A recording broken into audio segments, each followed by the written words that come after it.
Welcome to the Consulting Success Podcast with your host, Michael Sapersky, where we take you deep into the world of elite consultants. Hey everyone, it's Michael Sapersky, and today I'm very excited to have Bob Burg joining us. Bob, welcome. Thank you, Michael. Great to be with you. So for those of you guys that don't know, and I think there'll be few because Bob has reached so many people, Bob Burg is a sought-after speaker at company leadership and sales conferences around the world, sharing the platform with everyone from today's business leaders and broadcast personalities to even a former U.S. president. He's the author of numerous books. The bestseller that maybe, Bob, you're best known for is The Go-Giver, co-authored by John David Mann, has sold over 500,000 copies and has been translated into 21 languages. It's also been released in a new expanded edition forwarded by the Huffington Post founder, Arianna Huffington. Bob is an advocate, supporter, and defender of the free enterprise system, believing that the amount of money one makes is directly proportional to how many people they serve. So again, Bob, great to have you here. Oh, thank you. I'm just delighted to be with you. So I want to take a step back, Bob, because we just kind of talked about where you are right now. But where were you before you were standing on all these stages in front of hundreds or thousands or tens of thousands of people at one time? What's your background? How did you kind of get into all this? Actually began as a broadcaster, first in radio on a local station where I grew up. I was doing sports, which is what I really wanted to do. And then I got a job on TV as a news broadcaster. It was for a small ABC affiliate, and so it was good experience, but I really wasn't very good at doing that. I was young and not really interested in the news, and so I could read the news, but I certainly wasn't a journalist, and so it wasn't long before I realized that's not what I was going to be doing, and so I like to say graduated into sales. The challenge was, Michael, that I knew nothing about sales. So while I was willing to go out there and call on people, and I had little success. I mean, I floundered for those first few months. Right. Fortunately, I went into a bookstore, and this is more than 35 years ago, back in the day when bookstores were mainly known for books rather than coffee and pastries and so forth. They've changed a bit, right? Yeah, things have changed just a bit. Yeah. And I went to the business section. I didn't even realize there'd be a sales section. I didn't know there was such a thing as sales teaching. Mm-hmm. And so I got books. I happened to see books by Tom Hopkins and Ziglar, and I got their materials and I started studying, and really within a few weeks my sales went through the roof, and which was to me very fascinating because the only difference between then and 3 weeks earlier was having the information and being able to apply it, having a system. And to this day, I personally define a system simply as the process of predictably achieving a goal based on a logical and specific set of how-to principles, the key being predictability. If it's been proven that by doing A, you'll get the desired results of B, then you know all you need to do is B and continue to do B, and you're going to get those desired results. And so that's what said to me, wow, there's a methodology here. And I started just studying sales and applying the information and studying personal development, which is a big part of studying sales. Yeah. And from there, I worked my way up to sales manager of another company and started teaching others what I was doing, which led to beginning a speaking business and the writing and the whole thing. So before we even get to that, because I do want to cover that, you got results very quickly, right? So you read, consumed a whole bunch of books, learned a methodology, a system, kind of an approach. What exactly? Like some people would be listening and go, like, how did you go from being miserable at sales to all of a sudden seeing your sales go through the roof? Like, what? Can you share maybe a few ideas, maybe just the ones that you feel had the biggest impact? But how were you able to do that in just a matter of weeks? Well, it was just understanding that there is a system. That was the first part because I had no idea. I had no idea. I thought, well, you go out, you tell people about your product or service, blah, blah, blah, blah, blah, right? And I mean, that's what the sales manager of the company told me to do. That's all I knew to do.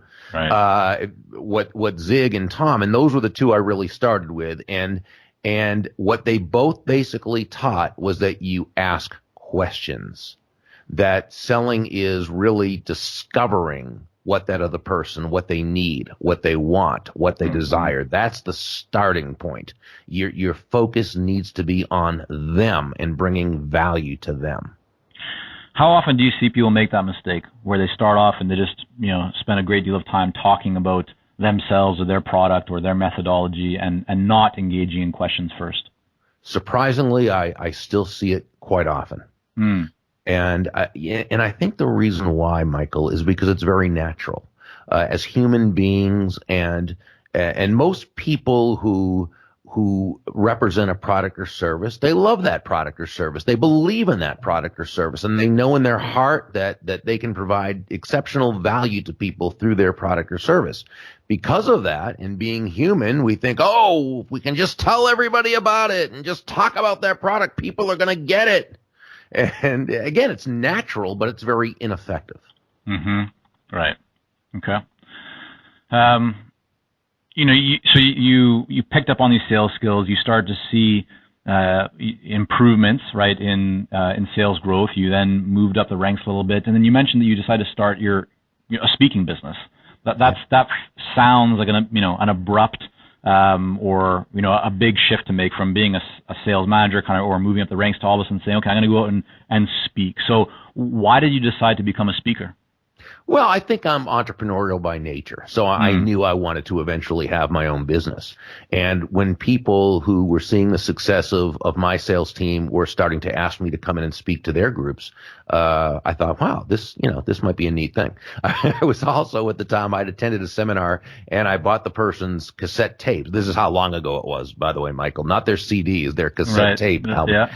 And at the end, they had something in there. If you'd like to earn some extra money selling these tapes, let us know. And so I did, and they taught me how to go to speak at all these civic clubs, groups, organizations, all these that where I could speak for 25, 30 minutes for free, and at the end sell that person's tapes. Right. And I did, and I think I was their number one or number two sales leader in terms of tapes sold in the country at one point. And it was fun. It was a lot of fun, and I learned. But I also thought, I'd rather be doing this for myself on the information that I teach and so forth. And so I went into business for myself speaking. But then again, we talk about systems, right? It was only after I joined the National Speakers Association and started learning from people who are already successful professional speakers. The speaking business is a business like anything else. It has to be run by a business. It's marketed as a business. It's sold as a business. And you need to be, so I started looking for those who already had a successful business, and it's a great organization, National Speakers Association. You've actually got people up there sharing with everyone else and so that became very easy for me to learn how to do it and learn how to market myself as a speaker and sell my speaking services. Do you consider yourself, though, just like a natural speaker, or was there a lot of work that went into really honing this craft? Because you're very good at speaking. You can just tell that you're able to bond with the audience. There's kind of humor in there. I think you're a great speaker. So what's gone into that? Like, was there a lot of work? Did you have to practice? Would you stand in front of the mirror and go to all these different clubs, or was it something that, like, yes, going to the clubs and kind of studying a bit more helps you to maybe master it or fine tune, but you had the building blocks already there? Where did you kind of come from? What did that look like? Well, I think there's a combination of it involved. I would say it's sort of like someone who's a decent athlete. They maybe have the tools to be a good ball player, and yet if they're going to make the big leagues, they're going to have to work very, very hard at it. You know what I'm saying? So you definitely did. You put in a lot of time and a lot of energy and focus. Sure, absolutely, and learn from people a lot better than I was and a lot better than I still am, and I continue to learn. But yeah, it was, and what I also did was, remember I told you I was doing all those talks for free that I was selling. I continued to do talks for free. I mean, I probably did a couple of 100 free talks before I ever got paid for one. And, so yeah, I mean, I think it's a lot of practice, and you continue to watch people, and you don't copy them, but you certainly learn from them. And so sure, it's a lot of work, but if it's something you love, you're willing to do it. Right. You talked a little earlier about kind of the importance of asking questions and the role that plays in sales. You've said, Bob, that the best skill that you can actually have is a well-developed and authentic interest in the other person. Talk to us a little bit about what that actually means. Yeah, well, that's where I talk about people skills being so important. I really think that people skills are the determining factor, the differentiator in a sense between those people who've attained a legitimate amount of success and those people who have just attained an enormous level of success and achievement. And I believe it really does come down to people skills. It's probably 10% of success is technical skills or talent or job skills, which, by the way, doesn't diminish those in any way, shape, or form. Those are very, very important. It's just that those are the entry fee. You know what I'm saying? That's right. The entry level for getting in the game. There's a lot of people who have a lot of talent and who have those skills. So they're very important. Without them, it doesn't matter how great your people skills are. Eventually, you're going to fall flat. But the technical skills are basically there. That's the commodity part, if you will. 90% is probably people skills. And when you think about it, people skills is really nothing more than understanding and respecting human nature and doing things in a way that brings out the best, both in ourselves and in others. And so I often say that the single greatest people skill, because there are skills that we can be taught and learn, and certainly, but the single greatest people skill is a highly developed and authentic interest in that other person. And people know, not that there aren't some people who can really phonus balonus it, but by and large, most people know when you're interested in them or when you're more interested in what's in their wallet.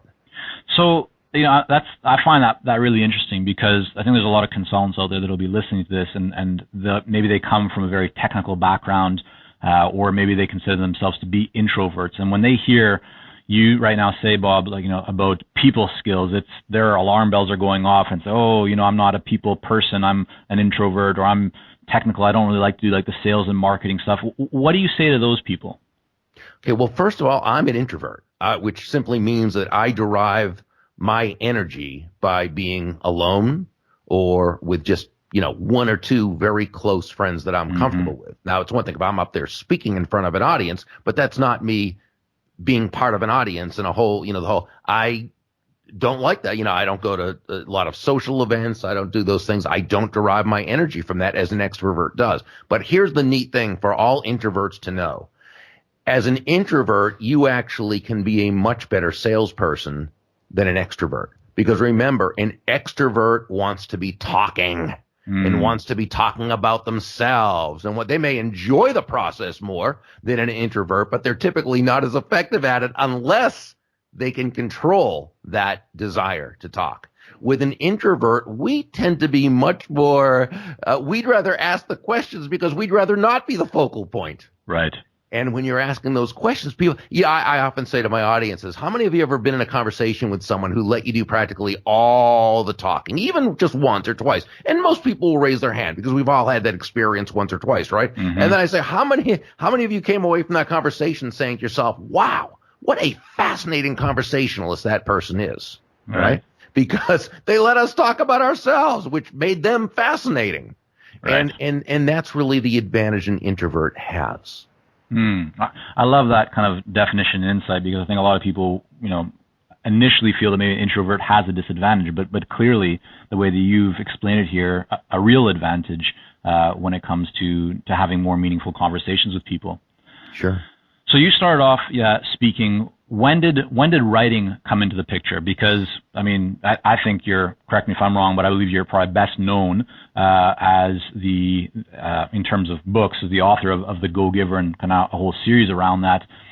When did you start writing? When did that come into the picture? While we work with a lot of seasoned and experienced consultants here at Consulting Success, I'm often contacted by new early stage consultants.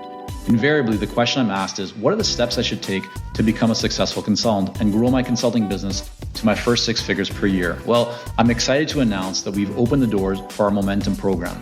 This is our most popular program for early stage consultants, and it has helped almost 1,000 consultants to start, run, and grow successful consulting businesses. It gives you the step-by-step plan to help you with your messaging, your fees, and pricing strategies, how to win more proposals, how to go to market more effectively, developing a marketing system to generate leads consistently, and so much more. And right now, until September the 19th, you can sign up for Momentum and get 50% off the regular price by going to consultingsuccess.com/audio. That's consultingsuccess.com/audio, AUDIO. Only 100 spots are available to join Momentum and get 50% off. This deal is only available until September the 19th or until all 100 spots are gone. We won't be opening up new spots in this program for several months, so don't wait. Go to consultingsuccess.com/audio. That's consultingsuccess.com/audio, AUDIO.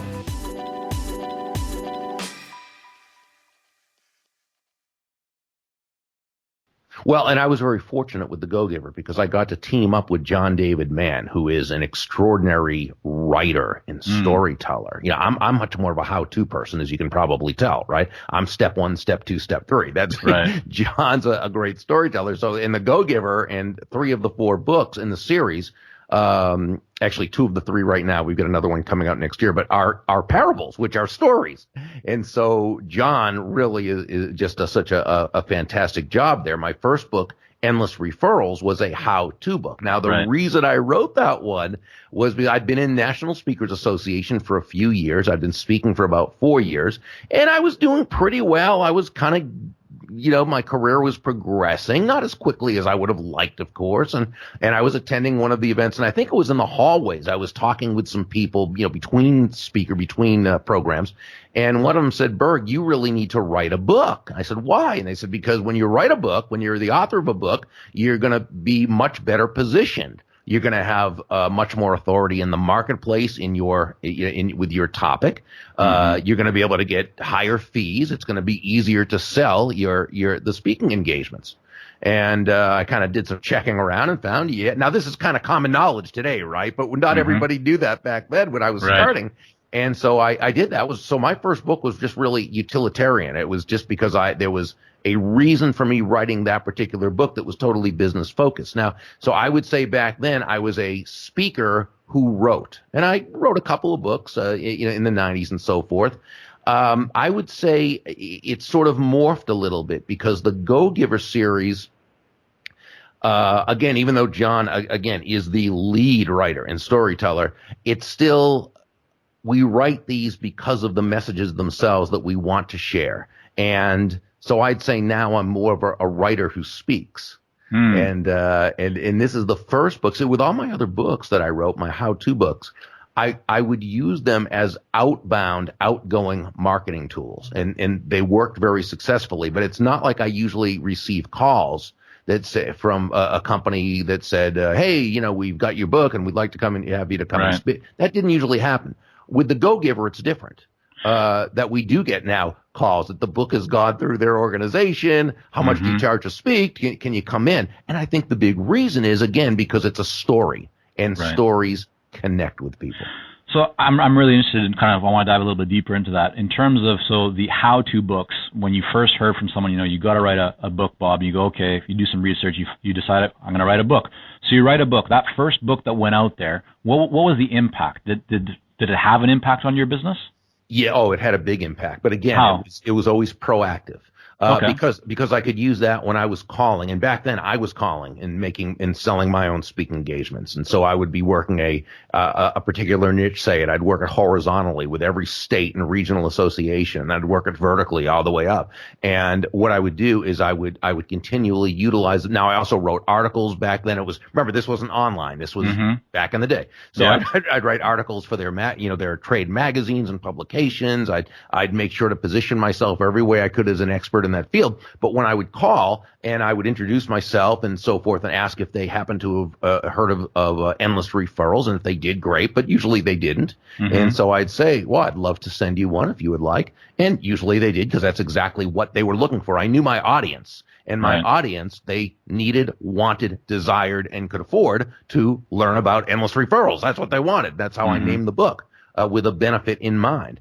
And so they'd get the book, and yeah, they would if they didn't like it, I wasn't the right speaker for them, obviously. But if they did like the book, then they wanted to know more, and now we could take it to that next level. So yeah, it worked very well, and we sold a lot because I was just constantly marketing that book and selling that book.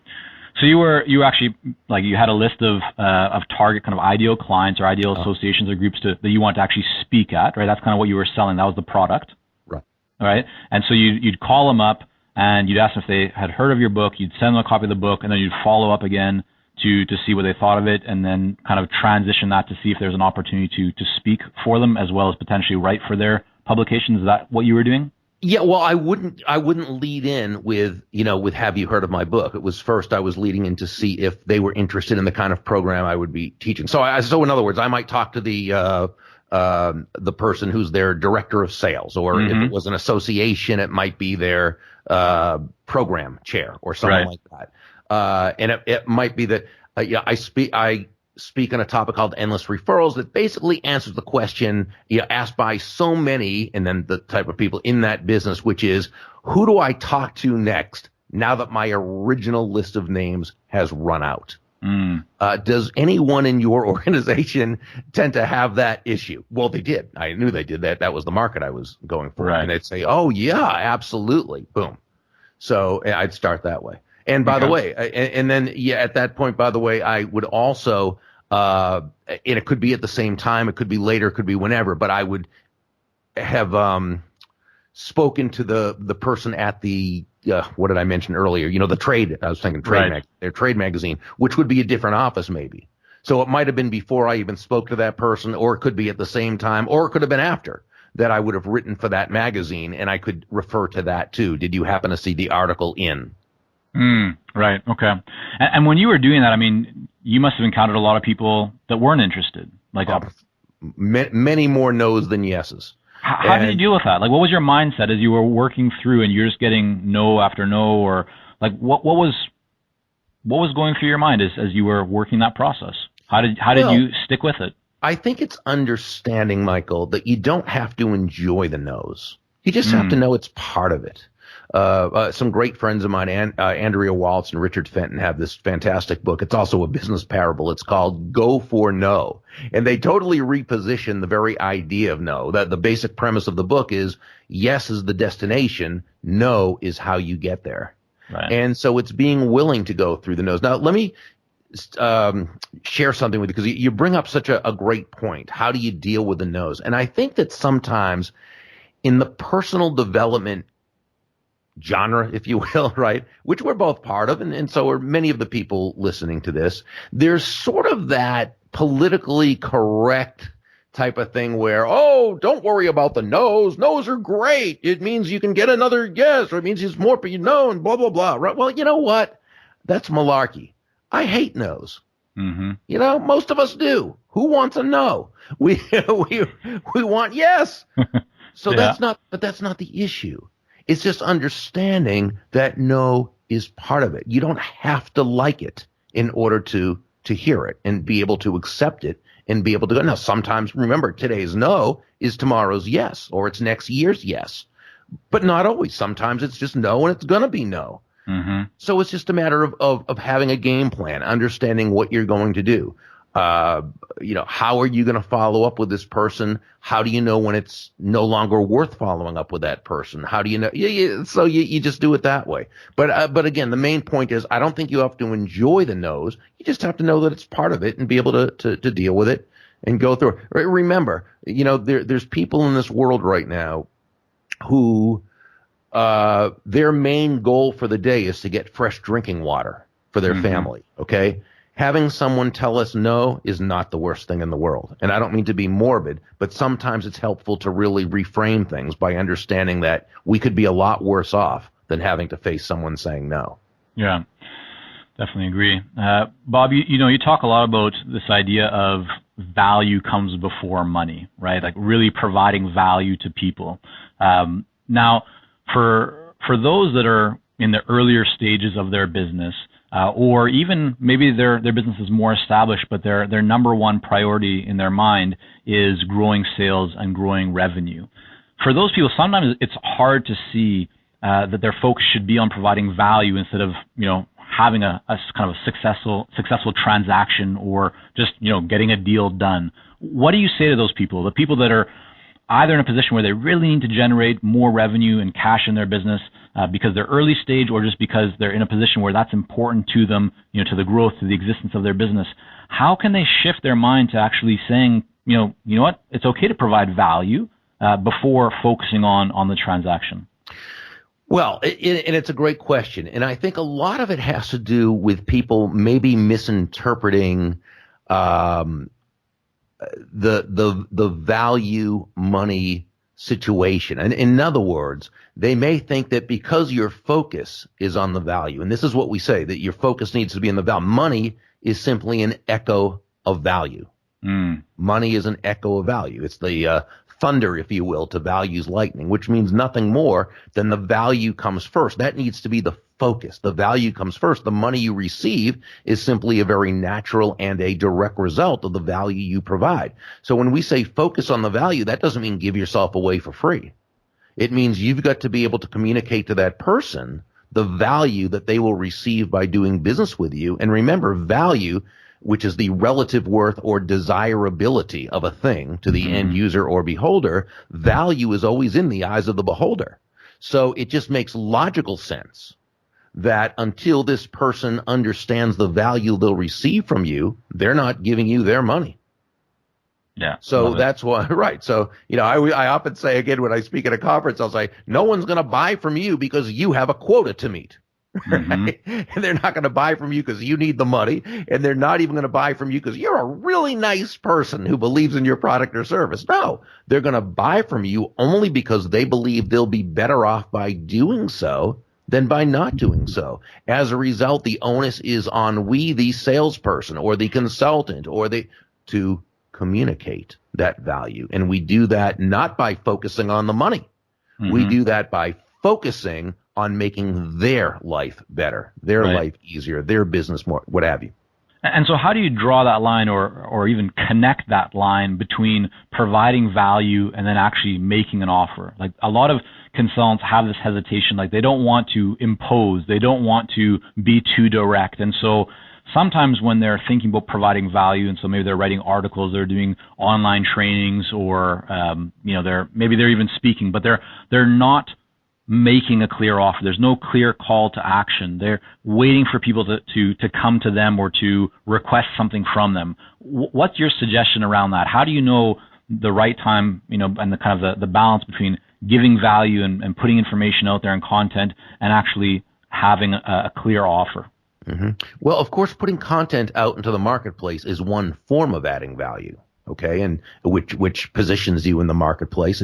But all that does really is make it easier for when you reach out to them. Or if you have an attractor out there, such as at the end of your article or at the end of your interview, for people to come to your site to get a free, special report or a free video or an audio on 5 things to avoid like the plague if you're going to, and it doesn't have to be that sensational, but you know what I mean? Sure. Something that's going to attract them to it. Now they come to your site because they want that, because they feel it's going to be of value to them. So the right people are coming. Now they go through that, and hopefully within that the white paper or the video or whatever it is, you're able to, again, communicate your value. But again, it's still, you're not connecting with them personally there. It's either got to be enough that then they want to take that next step, but you've got to ask for them to do that. Or, of course, because they're now on your list, you can reach out proactively to them. But, there's a big thing now of people saying, well, no longer is outbound needed or being on the phone or doing anything. I disagree. There's a big focus on inbound, right? Yeah, and inbound's great. And when you can attract people and get people to contact you, that's a wonderful thing. But by no means does that mean that outbound is no longer important. Absolutely it is. And the more you're willing to do that, the more success you're going to have. Now, as you start to build up your client base, and not that you should ever stop marketing and not that you should ever stop selling, you're still going to now be creating the context where you're able to work a lot more through word of mouth and referrals. But even that, you've still got to proactively approach. Yeah, I'm so glad that you mentioned that, Bob, because that is so critical for people to really understand and to follow, through with, because that outbound, especially at the early stages of growing your business, is critical to kind of get that momentum going, which then can allow you to be in a position where you'll get more inbound, right? More referrals or more just, people contacting you. But I love how you just, hit on there that even when you reach a level of success in your business, it doesn't mean that you should stop. So now with your business, I mean, you've clearly reached, a great level of success with your business. What's your approach to scaling it? I mean, do you have a team around you? Is it just you? Is it simply a matter of more books and more speaking? Or for those people who are also, in kind of a more developed situation of their business, what's your approach to scaling and to growth? Well, we do have a team. We all work out of our homes. I have a business partner Kathy Tajanel, who's absolutely brilliant and basically runs the day-to-day operations. While I still speak, I'm now limiting myself to no more than 20 out-of-state engagements. I really have never enjoyed the travel part of the business, even though I enjoy the speaking part. But I'm 59, and as I'm getting older, I'm just less willing to do those things that I don't want to do. So I do just 20 a year out of state. But we also have two other areas that are really the big parts of the business that we're continuing to develop and having a lot of fun with. One is a certified Go-Giver speaker program where people buy the rights to speak on my intellectual properties that I've developed over the last 28 to 30 years, including the Go-Giver, Endless Referrals, Ultimate Influence, and all the things that we teach. And we work very closely. These are mostly people who've already had a successful career. Now they're in their mid-30s or 40s. They maybe read the book and it helped them in their business, and now they want to be professional speakers, and they want to utilize the platform of, the Go-Giver teaching. So that's one area. The other, and this is where we're more in the development phase, but it's looking great and it's a lot of fun, and that is we have a we have a Go-Giver Sales Academy, and we have both in-person classes, which we limit to just 10 people because it's very intense. But the big thing is the Go-Giver Sales Academy online course. And that is something we're really bringing out, developing big time. And that is what we'd like to be the sort of ongoing program that that people are purchasing. Good stuff. Well, Bob, really want to thank you and appreciate you for coming on and sharing here today. What's the best way for people to learn more about your work and to connect with you? Probably the best thing is just to go to The Go-Giver, without the hyphen in this case, thegogiver.com. And on the site, they can get chapter 1 or an excerpt from The Go-Giver and some of my other books, as well as check out the podcast and the Go-Giver movement that we have. So gogiver.com. And I really appreciate being on your program. You're really a fantastic conversationalist. Thanks so much, Bob. It's been a lot of fun. Thank you. Are you ready to take your consulting business to the next level? Learn more about the Accelerator Coaching Program at consultingsuccess.com.